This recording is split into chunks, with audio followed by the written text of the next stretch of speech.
దేశవ్యాప్తంగా మరోసారి పెరిగిన పెట్రోల్ డీజిల్ ధరలు. పెట్రోల్ పై 87 పైసలు, డీజిల్ పై 91 పైసలు. హైదరాబాద్లో లీటర్ పెట్రోల్ ధర ప్రస్తుతానికి ₹112.84. డీజిల్ లీటర్ ధర ₹100.94. ఈ ఉదయం 6 గంటల నుంచే అమల్లోకి కొత్త ధరలు రాబోతున్నాయి. 8 రోజుల్లోనే మూడోసారి పెరిగిన ఇంధన ధరలు. పెట్రోల్ డీజిల్ పై ఇరాన్ అమెరికా వార్ ఎఫెక్ట్ చాలా క్లియర్గా కనిపిస్తుంది. రేట్లు పెరుగుతాయంటూ ఆల్రెడీ ప్రధానమంత్రి మోదీ కూడా వార్నింగ్ ఇచ్చారు. ఇంధనాన్ని సేవ్ చేయాలని మోదీ పిలుపునిచ్చారు ప్రధానమంత్రి. పెరుగుతున్న ఇంధన ధరలతో జనాల్లో టెన్షన్ మొదలైపోయింది. రానున్న రోజుల్లో ఏం జరగబోతుంది, వీటన్నిటి గురించి డీటెయిల్గా మాట్లాడుకునే ప్రయత్నం చేద్దాం. మొదటగా ప్రధానమంత్రి మోదీ పెట్రోల్ డీజిల్ ధరల గురించి ఏం మాట్లాడారో ఆయన మాటల్లోనే ఒక్కసారి వినే ప్రయత్నం చేద్దాం. आज जो संकट है उसमें हमें विदेशी मुद्रा बचाने पर भी बहुत जोर देना होगा, क्योंकि दुनिया में पेट्रोल डीजल इतना ज्यादा महंगा हो गया है, पहले से कई गुना ज्यादा कीमतें बढ़ गई है. तो हम सबका दायित्व है कि पेट्रोल डीजल की खरीद पर जो विदेशी मुद्रा खर्च होती है, पेट्रोल डीजल बचाकर हमें वो मुद्रा भी बचानी है. साथियों, आज जो संकट ప్రధానమంత్రి మోదీ చాలా క్లియర్గా పెట్రోల్ డీజిల్ ధరలు పెరుగుతున్నాయి. ఇరాన్ అమెరికా ఇజ్రాయెల్ మధ్య జరుగుతున్న యుద్ధం వల్ల దాని ఎఫెక్ట్స్ మనకు కనిపిస్తున్నాయి అంటూ చెప్పుకొచ్చారు. మరో పక్కన భారత్లో మనం ఒకసారి ఇండియాలో చూస్తే కనుక పెట్రోల్ డీజిల్ అనేది మనకు ఒక లైఫ్ బ్లడ్ లాంటిది, లైఫ్ లైన్ లాంటిది. అది లేకపోతే ధరలు ఆకాశాన్ని అంటిపోతాయి, అది లేకపోతే అస్తవ్యస్తం అయిపోతుంది. సో ఎలాగైనా పెట్రోల్ డీజిల్ వాడకాన్ని కూడా తగ్గించుకోవాలంటూ ప్రధానమంత్రి మోదీ ఆయన దేశంలో ఉన్న ప్రజలందరికీ పిలుపునిచ్చారు. సో మొత్తం మీద పెట్రోల్ డీజిల్ పెరుగుదల వల్ల వచ్చే నష్టాలేంటి, ప్రస్తుతం ఎలాంటి పరిస్థితులు నెలకొనున్నాయి, వీటన్నిటికీ సంబంధించి బిగ్ అప్డేట్ తీసుకునే ప్రయత్నం చేద్దాం. ఇటు మా ప్రతినిధి నిర్మల అందుబాటులో ఉన్నారు, నిర్మలతో మాట్లాడి తెలుసుకునే ప్రయత్నం చేద్దాం. నిర్మల, చెప్పండి, ప్రస్తుతానికి పెట్రోల్ డీజిల్ ధరలు హైదరాబాద్లో ఎలా ఉన్నాయి, దానికి సంబంధించి ప్రజల నుంచి ఎలాంటి రెస్పాన్స్ వస్తుంది, రానున్న రోజుల్లో ఇంకా ఏం ఎక్స్పెక్ట్ చేయొచ్చు? ఎస్ కళ్యాణ్, ఇప్పటి వరకు కూడా ఇరాన్ అమెరికా వార్ ప్రక్రియలో భాగంగానే ఇప్పుడు పెట్రోల్ డీజిల్ ఇక్కడ మొత్తం కూడా షార్టేజ్ పెరిగిపోయింది. అక్కడ నుంచి రాకపోకలు ఆపేయడం వల్ల కూడా అక్కడ నుంచి సరఫరా మొత్తం ఆగిపోయింది. ఇప్పటి వరకు కూడా హార్మోజ్ నుంచి రావాల్సినటువంటి పెట్రోల్ డీజిల్ అదంతా కూడా హార్మోజ్ మీదుగానే ఇక్కడికి వస్తుంది, మన దేశానికి వస్తుంది. కాబట్టి అక్కడ రాకపోకలు ఎప్పుడో బంద్ చేశారు. అదే ఇక్కడ ప్రజలకు ఇబ్బంది కలగకుండా ఉండడానికి మరి ప్రధానమంత్రి నరేంద్ర మోడీ మాత్రము ఇన్ని రోజుల వరకు షిప్ల ద్వారా అయితే తెప్పించగలిగారు. ఆ షిప్ల ద్వారా తెప్పిస్తున్నప్పటికీ కూడా చాలా వరకు అక్కడ నుంచి చాలా షార్టేజ్ అవ్వడంతో కూడా ఇప్పుడైతే చాలా వరకు చూసి వాడుకోవాలి అని చెప్పేసి కూడా ప్రజలకైతే విజ్ఞప్తి చేస్తూనే ఉన్నాడు. అదే విధంగా పెట్రోల్ ధర హైదరాబాద్ లో మాత్రము ₹112 ఉంటే డీజిల్ ధర మాత్రము ₹101 ఉంది. ఇలాగే పెట్రోల్ ధరలు పెరుగుకుంటూ పోతూ ఉంటే కష్టం అవుతుంది. కాబట్టి చూసి వాడుకోవాలి అనేటివి సూచనలు ఇస్తున్నప్పటికీ కూడా ఇక మీదట మాత్రము పెట్రోల్ ని మనం చూసి వాడుకోకపోతే ఇక్కడ ప్రజలు, ఎందుకంటే ఇప్పుడు లీటర్ పట్టించాల్సిన వాళ్ళు ఫుల్ ట్యాంకులు చేయిస్తున్నారు. అటు కార్లలో కావచ్చు, ఆటోలలో కావచ్చు, బైక్లలో కావచ్చు.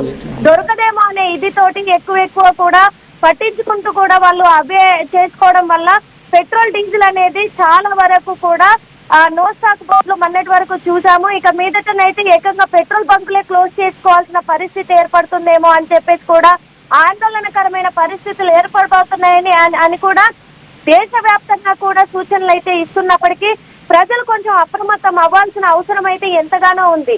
ఇప్పటికీ ప్రజలైతే పర్వాలేదు కదా, మనకు పెట్రోల్ డీజిల్ వస్తుంది, ఏ ఇబ్బంది లేదు, మనం పట్టించుకోవచ్చు అనే ఒక నేపథ్యంలో ఉన్నారు. గతంలో కూడా ఇక్కడికి నరేంద్ర మోడీ హైదరాబాద్ కు వచ్చి కూడా తను కొన్ని చెప్పడం కూడా జరిగింది. ఎందుకంటే ఎలక్ట్రికల్ వెహికల్స్ కొంటే కొంచెం వరకు మనం పెట్రోల్ డీజిల్ ని సేవ్ చేసుకున్న వాళ్ళం అవుతాము అని చెప్పేసి కూడా చెప్పడం జరిగింది. కానీ అది ప్రజలు ఎలక్ట్రికల్ వెహికల్స్ కొనాలి అనే ఒక నేపథ్యంలో మోడీ ఇలా చెప్పుంటాడు అనుకున్నారే కానీ ఇబ్బందులు ఎదుర్కొంటాము అని చెప్పేసి పెట్రోల్ డీజిల్ దొరకదేమో అని చెప్పేసి అనైతే ఆలోచించట్లేదు ప్రజలు. ఖచ్చితంగా ఆలోచించాల్సిన అవసరం ఉంది. ఎందుకంటే చాలా వరకు ఆఫీసులకి వెళ్లే వాళ్ళు ఉన్నారు. ఇంకొకటి వర్క్ ఫ్రమ్ హోమ్ పెట్టించుకోవాలి అని కూడా చెప్పారు. కానీ అది కూడా ఏ కంపెనీలు కూడా ఆలోచించిన దాఖలాలు లేవు. కానీ ఫ్యూచర్ లో మాత్రము ఇప్పుడే ముందు జాగ్రత్తగా కంపెనీలు ఆలోచించి కొంతమందికి పాజిబుల్ గా ఉన్న వాళ్ళకి వర్క్ ఫ్రమ్ హోమ్ పెట్టించినట్లయితే ఇటు డీజిల్ పెట్రోల్ అయితే ఆదా చేసిన వాళ్ళు అవుతారు. అదే విధంగా కూడా ఇటు పెట్రోల్ డీజిల్ విషయంలో కూడా కొంచెం చూసుకొని వాడుకుంటే తిరిగే ప్రదేశాల్లో కూడా ఇప్పుడు బస్సులు అవైలబుల్లో ఉన్నాయి, చాలా వరకు మెట్రో అవైలబుల్లో ఉన్నాయి. అలాంటిది తిరిగే ప్రదేశాల్లో కొంతవరకు వీటిని కూడా యూజ్ చేసుకుంటే బాగుంటది. ఇవన్నీ ఒకవేళ చేపట్టకపోతే మాత్రము ఖచ్చితంగా కూడా పెట్రోల్ డీజిల్ అనేది చాలా కొరత ఏర్పడి అందరికీ కూడా రాకపోకలకి ఇబ్బంది అయిపోద్ది. బండ్లు ఇండ్లకే పరిమితం చేయాల్సి వచ్చిన పరిస్థితి అయితే నెలకొనబోతుందని చెప్పుకోవచ్చు. అదే విధంగా అదే పరిస్థితులు ఏర్పడితే ఖచ్చితంగా అన్ని కంపెనీలు అప్పుడు మరో లాక్డౌన్ లాగా భావించి వర్క్ ఫ్రమ్ హోమ్లు ఇవ్వక తప్పదు అనే విధంగా కూడా కనిపిస్తూ ఉన్నాయి. కళ్యాణ్, లేటెస్ట్ మొత్తం మీద పెట్రోల్ ధరలు పెరగడం వల్ల రానున్న రోజుల్లో ఎలాంటి పరిస్థితులు ఎదుర్కొనే అవకాశం ఉంది డీటెయిల్గా చెప్పే ప్రయత్నం చేస్తాం. మొదటగా ఇండియాలో మనం చూస్తే కనుక సాధారణంగా నిత్యావసరాలు కూరగాయలు కావచ్చు, అలాగే పళ్ళు కావచ్చు, నిత్యావసరాలు కావచ్చు, ఇవన్నీ కూడా ట్రాన్స్పోర్టేషన్ మొత్తంగా డీజిల్ పైనే ఆధారపడి ఉంటుంది. లారీస్ కానీ అలాగే ట్రాన్స్పోర్ట్ సిస్టమ్ అంతా కూడా డీజిల్ పైన ఆధారపడి ఉంటుంది. కాబట్టి ఆ ఖర్చులు పెరిగే అవకాశం ఉంది. రానున్న రోజుల్లో ఆ ఖర్చులు పెరగబోతున్నాయి. సో నిత్యావసర ధరలు ఆకాశాన్ని ఈ వారం రోజుల్లోనే అంటే అవకాశం ఉంది. మరోపక్కన ఫుడ్ ప్రైస్ ఇన్ఫ్లేషన్. సో దీనివల్ల కూరగాయల ధరలు అలాగే కూరగాయలతో పాటు నిత్యావసరాల ధరలు అన్నీ కూడా పెరగబోతున్నాయి. మొదటగా ట్రాన్స్పోర్ట్ కాస్ట్ ఇంక్రీస్ అవుతుంది ఇమీడియట్గా. బికాస్ లాస్ట్ 8 డేస్లో మనం చూస్తే మొదట 3 రూపీస్ పెంచారు, 3 రూపాయలు పెంచారు, దాని తర్వాత 90 పైసలు 99 పైసలు పెంచారు, దాని తర్వాత ఇవాళ కూడా మరొక 90 పైసలు పెరగడం, మొత్తంగా సుమారు ఒక 5 రూపాయలు ఫ్యూయల్ ప్రైజెస్ పెరిగాయి. 5 రూపాయల ఇంపాక్ట్ మొదటగా ట్రాన్స్పోర్ట్ మీద పడుతుంది ఇమీడియట్గా. ఆటో ఛార్జెస్ కానీ ర్యాపిడో, ఊబర్, ఓలా ఇలా క్యాబ్ ట్యాక్సీ సర్వీసెస్కి సంబంధించిన వాటన్నిటిపైన ఎఫెక్ట్ చూపిస్తుంది.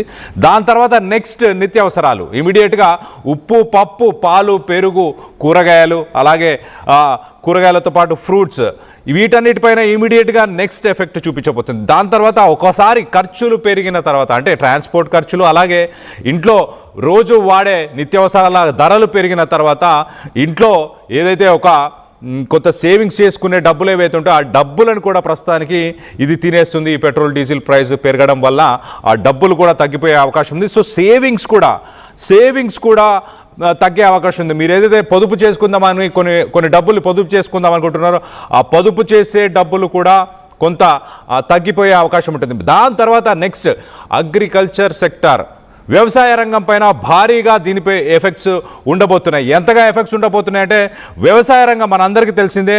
దాంట్లో పెట్రోలు మరి ముఖ్యంగా డీజిల్ని ట్రాక్టర్స్ వాడకం కోసం డీజిల్ని వాడుతుంటారు. ఆ డీజిల్ ధరలు పెరగడం వల్ల వ్యవసాయానికి సంబంధించిన పనిముట్లు కానీ వ్యవసాయానికి సంబంధించిన ఈ ట్రాక్టర్ని రెంట్కు తీసుకోవడం కానీ ఇవన్నీ కూడా ధరలు పెరుగుతాయి.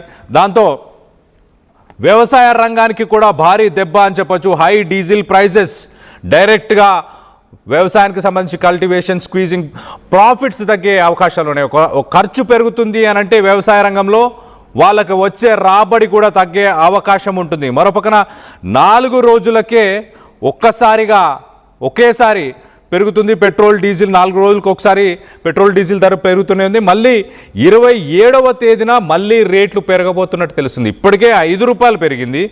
5 రూపాయలు సరిపోదన్నట్టు ఒకసారి మనం చూస్తే మొదటగా 15వ తేదీన పెరిగింది, దాని తర్వాత 19వ తేదీన పెరిగింది, తర్వాత మళ్ళీ ఇవాళ మళ్ళీ నెక్స్ట్ 27th. అంటే ఒక సామాన్యుడికి నొప్పి తెలవకుండా రేట్లని ప్రతి 3-4 రోజులకు ఒకసారి కేంద్ర ప్రభుత్వం పెంచుకుంటూ పోతుంది. దీని ద్వారా మరిన్ని సెక్టార్స్ పైన ఎఫెక్ట్ పడే అవకాశం ఉంది. ఒకసారి మ్యానుఫ్యాక్చరింగ్ సెక్టార్ మనం చూస్తే కనుక స్మాల్ మీడియం ఎంటర్ప్రైజెస్కి సంబంధించిన ఫ్యాక్టరీస్ కానీ లేకపోతే మ్యానుఫ్యాక్చరింగ్ యూనిట్స్ ఏవైతే ఉన్నాయో ఆ మ్యానుఫ్యాక్చరింగ్ యూనిట్స్లో కూడా పెట్రోల్ డీజిల్ వాడకం ఉంటుంది. దానివల్ల ఆ కాస్ట్ ఆఫ్ ప్రొడక్షన్ పెరుగుతుంది. కాస్ట్ ఆఫ్ ప్రొడక్షన్ ఉత్పత్తి చేసే ధరలు పెరగడం, ఆ ధరలు పెరగడంతో వాళ్ళకి వచ్చే లాభాలు కూడా తగ్గిపోయే అవకాశం ఉంది. మరోపక్కన పెట్రోల్ డీజిల్ రేట్లు పెరిగితే ఆటోమోటివ్ ఇండస్ట్రీ అంటే కార్ల ఇండస్ట్రీ పైన కూడా చాలా ఎఫెక్ట్ చూపించే అవకాశం ఉంటుంది. ఎందుకంటే వినియోగదారుడు కారు కొనేటప్పుడు ఆలోచిస్తాడు, పెట్రోల్ డీజిల్ ధరలు ఇంతగా ఉన్నాయి కాబట్టి ఎలక్ట్రిక్ వెహికల్ కానీ ఎల్పిజి కానీ సిఎన్జికి సంబంధించిన వెహికల్స్ని ఎక్కువ కొనే అవకాశం ఉంటుంది. ప్రధానమంత్రి మోదీ కూడా దానికే పిలుపునిచ్చారు చాలా క్లియర్గా. ఎలక్ట్రిక్ వెహికల్స్ వాడకాన్ని పెంచే ప్రయత్నం చేయండి, పెట్రోల్ డీజిల్ని తగ్గించుకోండి, కార్స్లో ఎవరైతే ట్రావెల్ చేస్తుంటారో వారందరూ కూడా కార్ పూలింగ్ చేయండి. అంటే మీరు పలానా ఏరియా వైపు కానీ పలానా ఊరికి వెళ్తున్నప్పుడు ఆ ఊరికి వెళ్ళే ఇంకొక 2-3 వ్యక్తులని మీతో పాటు తీసుకెళ్లే ప్రయత్నం చేయండి అంటూ ప్రధానమంత్రి మోదీ సజెషన్ ఇచ్చారు. మరో పక్కన కమ్యూటర్ బిహేవియర్ అంటే ఎవరైతే ప్రయాణికులు ఉన్నారో రోజు ఆఫీసులకు వెళ్ళే వాళ్ళు కానీ స్కూల్స్కి కాలేజెస్కి వెళ్ళే వ్యక్తులు కావచ్చు, సాఫ్ట్వేర్ ఎంప్లాయీస్ కావచ్చు, వీరందరినీ కూడా ఉద్దేశించి ఆయన ఒక మాట మాట్లాడారు. మీరు పబ్లిక్ ట్రాన్స్పోర్ట్ని వీలైనంత పబ్లిక్ ట్రాన్స్పోర్ట్ని యూజ్ చేసే ప్రయత్నం చేయండి. అంటే మెట్రో సర్వీసెస్ కావచ్చు, సిటీ బస్ సర్వీసెస్ కావచ్చు, వాటిని మ్యాక్సిమం యూటిలైజేషన్ చేసుకునే ప్రయత్నం చేయండి. తద్వారా వెహికల్స్ రోడ్డు మీదకి వచ్చే వెహికల్స్ తగ్గే అవకాశం ఉంటుంది. పెట్రోల్ డీజిల్ వాడకాన్ని కూడా తగ్గించే అవకాశం ఉంటుంది. పెట్రోల్ డీజిల్ని మనం కొనుగోలు చేయాల్సిన పరిస్థితులు కొంచెం తగ్గించుకోగలిగితే రూపాయి విలువ పెరిగే అవకాశం ఉంటుంది. మన దగ్గర ఏదైతే ఫారెన్ కరెన్సీ రిజర్వ్స్ అంటే డాలర్స్కి సంబంధించి ఏవైతే మన దగ్గర రిజర్వ్స్ ఉన్నాయో ఆ రిజర్వ్స్ని కూడా మనం కాపాడుకునే అవకాశం ఉంటుంది. ఒక్కసారి దీనికి సంబంధించి ప్రధానమంత్రి మోదీ ఏం మాట్లాడారో ఒక్కసారి ఆయన మాటల్లోనే వినే ప్రయత్నం చేద్దాం. దాని తర్వాత ఒక్కసారి మనం చూస్తే కనుక పెట్రోల్ డీజిల్ ధరలు మరొక 4 రోజుల తర్వాత మళ్ళీ పెరిగే అవకాశం ఉన్నట్టు చాలా క్లియర్గా తెలుస్తుంది. దీనికి సంబంధించి మీరేమనుకుంటున్నారు? పెట్రోల్ డీజిల్ ధరని నియంత్రణ చేయడానికి ఎలాంటి రూల్స్ అండ్ రెగ్యులేషన్స్, ఎలాంటి పాలసీ చేంజెస్, మీరు ఎలాంటి ఇనిషియేటివ్ తీసుకోబోతున్నారు అన్న దానిపైన కూడా మీ అభిప్రాయాలని కింద కామెంట్ రూపంలో తెలియపరచండి.